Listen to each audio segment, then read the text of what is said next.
Excuse me. Can I take a photo of you? Of what? Of you? Yeah, okay.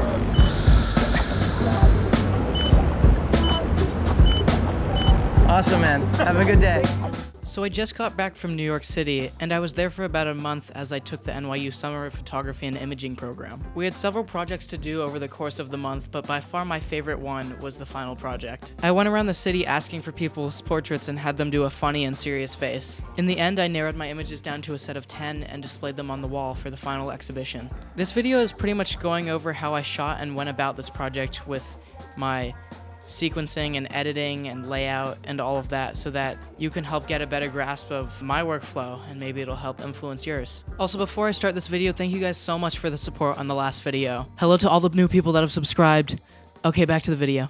So the first couple days shooting for this project were really fun, but also a little hard because I'm a very socially anxious person, so going up and asking people if I can take their portraits is kind of hard for me. Nonetheless, I spent multiple hours over those days just going up to people and asking them to do a funny and serious face, and I ended up with some of my favorite photos, and these two are one of them. These are pretty sick.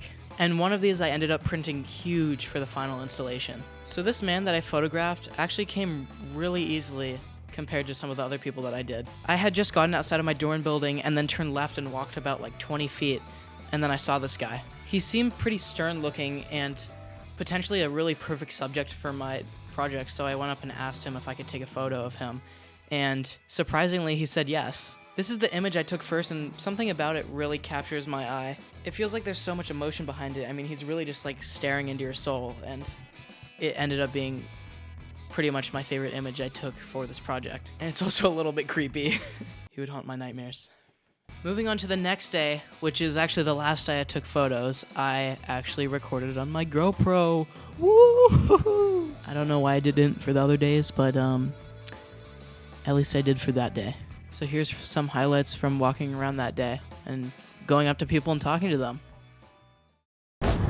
Excuse me. Can I take a photo of you? Sure. I'm doing a photography project where I'm trying to show that you shouldn't take life too seriously. Okay. So I'm getting people to do like a stern face and then like a really funny face. Let's do it. You down to do that? Yeah, sure. Awesome. Just start with anything you want to do, just start with like a stern face. Okay. Awesome. Awesome, and then like the funniest face you can make. Funny. Yeah, stick your tongue out, do whatever you want. I've had a lot of people do that. Okay. All right. All right, awesome. Awesome, man, have a good day. Cheers. Good luck. Thank you. Can I take a photo of you? Yeah, sure. All right, cool. Oh, give me a second. All right, so it's a silly face? Yeah, like a stern face and then a silly face. I'm trying to do like a before and after type thing. Okay. All right, cool. Are you down to do that? Yeah, let's do it. Awesome. Can I get you like right like in front of here next to this thing? All right, nice. Like right, standing or what? Am I supposed to pose? Yeah, for the first one, just look mean. Yeah. Or like it's super stern. All right. We'll do that. Awesome. Awesome, and then like the silliest face you can make. Face. All right, there you go. All right, let's see it. Awesome, man. Nice. Cool. Well, best of luck with the project. Thank you. Have a good day, man. That's it. Start with just like a super stern face. All right, and then like the funny, can you just do the funniest face you can do? What do you think? Like stick your tongue out, do something funny like that. Yeah, that's awesome. Awesome, have a good day, man. Thank you.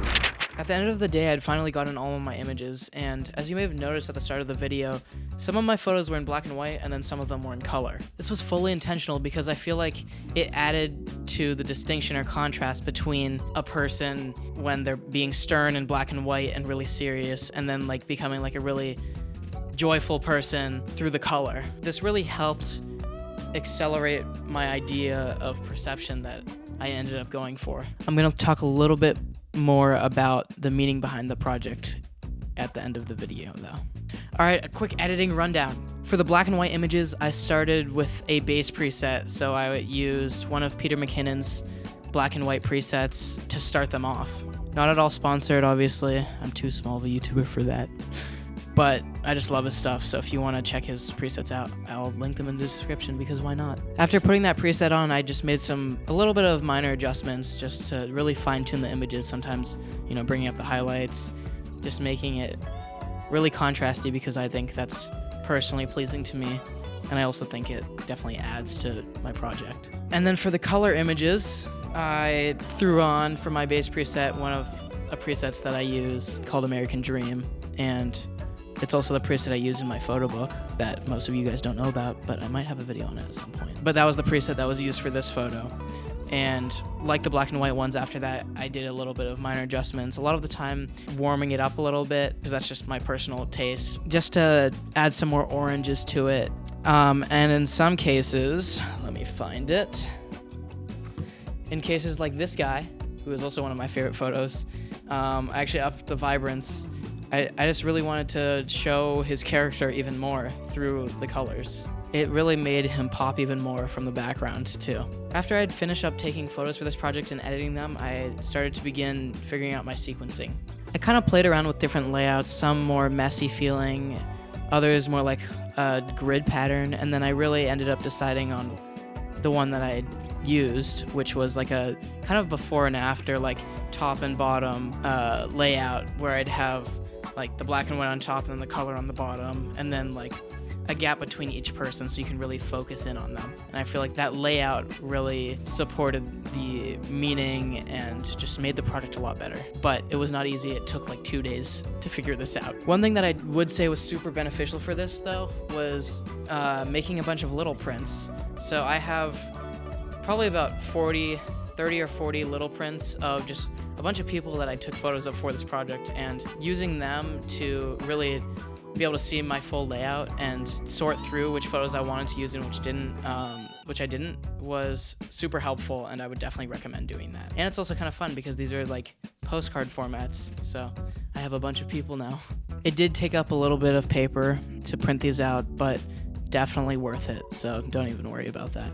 I decided on the topic of perception after a little bit of help from my professor and TAs when we were discussing like what the real meaning was behind this work and what we could figure out from looking at the images. And then came my least favorite part, which is the artist statement, which is super important, and I suck at writing. I don't know about you guys, but I absolutely suck at writing, and I clearly can't speak right now. So after spending a little bit of time on that, well, actually multiple hours, I ended up with my finished project. I call it You Don't Know Them, and here it is, I guess. I have an interesting relationship with perception, one that has arisen from previous photographic circumstances and recent ones throughout this project. Though perception is where I landed as a topic of this project, it didn't start out that way. I set out on the first day of shooting to document the idea that you shouldn't take life so seriously. I like to consider myself a funny person. Whether that is actually true, I don't know, and I love to take opportunities like this to spread the comedic energy I know and love into my photography. With that in mind, I entered this project in an attempt to show people's funny and mean sides to prove my point, but ultimately created images that felt forced. Interestingly, by photographing over 40 people as I walked through the streets of Manhattan over many days and hours and reviewing my images, another idea started becoming apparent. I had always planned to pair my images in a series of diptychs to show that before and after of the people I documented on the street. But then I began noticing how my peers and I were perceiving the people in these images. Judgment is a very apparent thing in our society, and like others, I noticed myself falling into this rabbit hole while photographing people and observing the image of them. I began noticing how much you can get wrong from perceiving people the wrong way, because I would have never approached the long-haired bearded man in the green outfit if I had only seen the black and white photo of him. Yet I experienced firsthand how sweet and kind of a human being he was after asking to photograph him for this project. From a glance, you might have perceived him as just a scary, homeless-looking man, but upon further glance, one can see his true side, a humorous and colorful character. Perception is a dangerous thing and sometimes can get in the way of who and what I photograph. This project has been a wake-up call in the sense that without asking some people that I normally wouldn't, if I could photograph them, I would never have gotten some of my favorite images. What kinds of conclusions have you made from viewing some of these subjects in this installation? How do you perceive these subjects, and how does that match up with how they truly are after breaking out of their shell? Think about the impact from your judgment of others and how it can positively and usually negatively impact others. I hope you enjoyed the project, and I really hope you got some inspiration that maybe you can use for your own projects. And lastly, I ended up making a big print for one of my favorite photos, so here it is.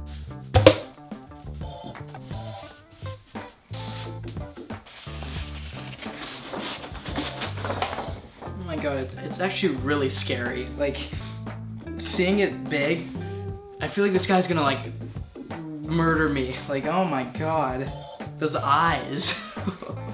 And there's also something really funny about this photo that really cracks me up. Like, something about this guy's position and how he's trying to be serious, but I feel like it looks more funny than serious. Let me know what you guys think. All right, that's all for today. I will see you soon. If you like this video, subscribe if you want. It would mean the world to me. And if you got to the end of this video, thank you, first of all. And let me know in the comments if you've had a photography project that you really, really enjoyed doing, and I'd love to hear about it. See ya.